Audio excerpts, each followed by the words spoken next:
नमस्कार, डी.के. सायली किचनमध्ये तुम्हा सर्वांचे खूप खूप मनापासून स्वागत.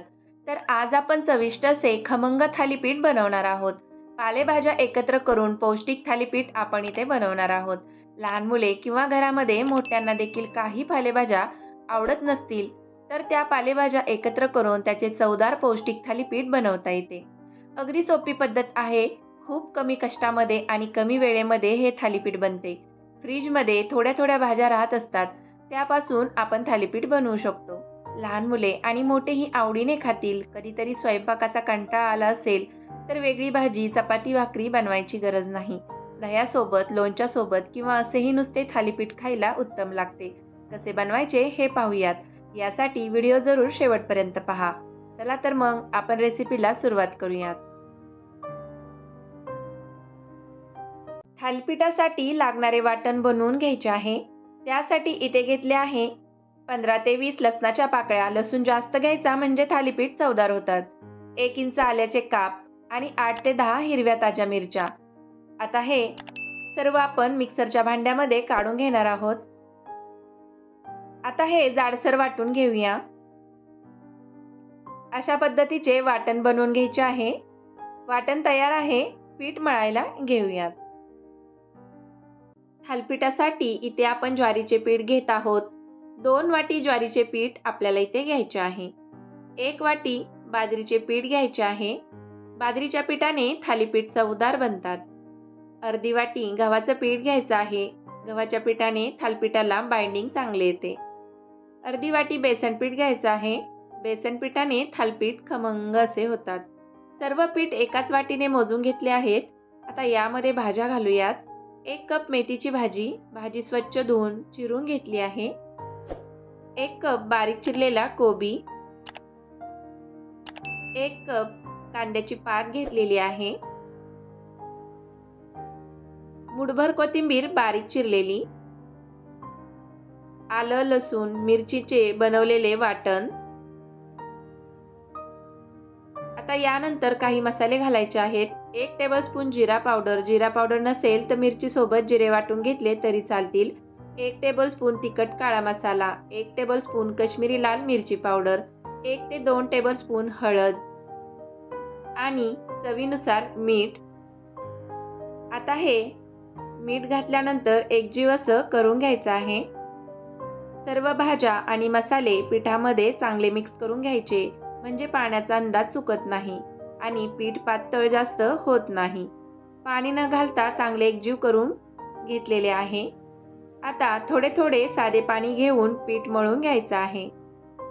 एकदम जास्त पाणी न घालता हळूवार पाणी घेऊनच पीठ मळून घ्यायचं आहे.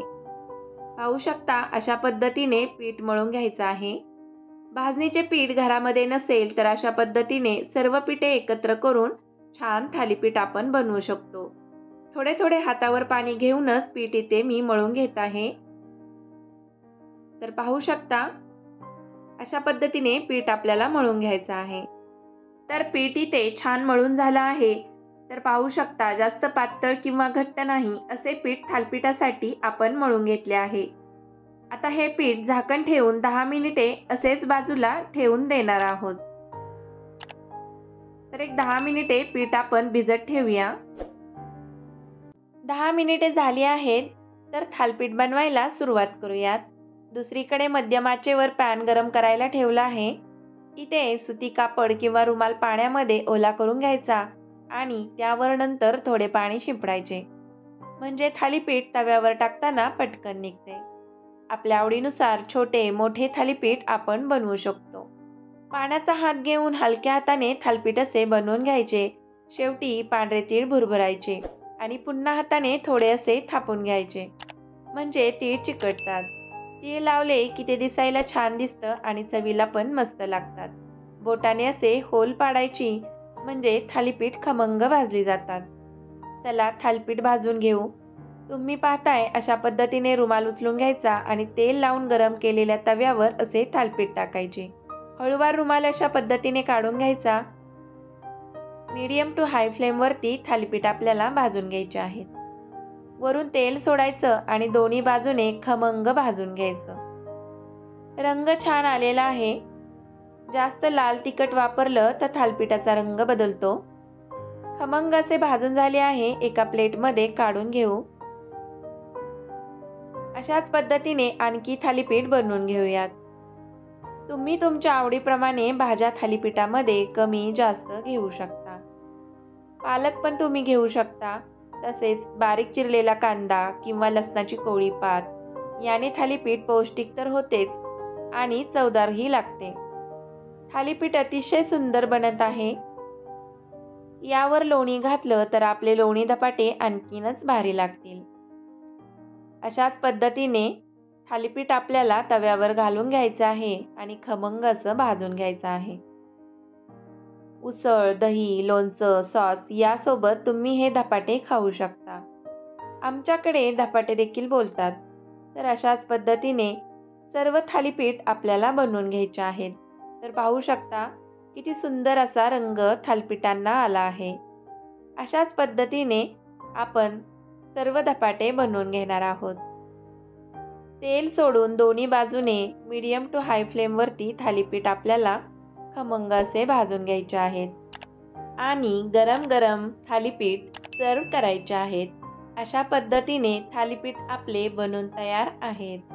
पूर्ण रेसिपीसाठी लागणारे साहित्य डिस्क्रिप्शन बॉक्समध्ये दिले आहे. कशी वाटली तुम्हाला रेसिपी?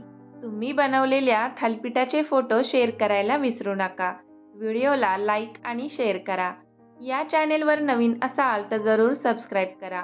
अशाच मस्त खमंग परफेक्ट रेसिपींसाठी DK स्टाईल किचनला सबस्क्राईब करा. पुन्हा भेटूया अशाच मस्त लज्जतदार नवीन रेसिपीसोबत.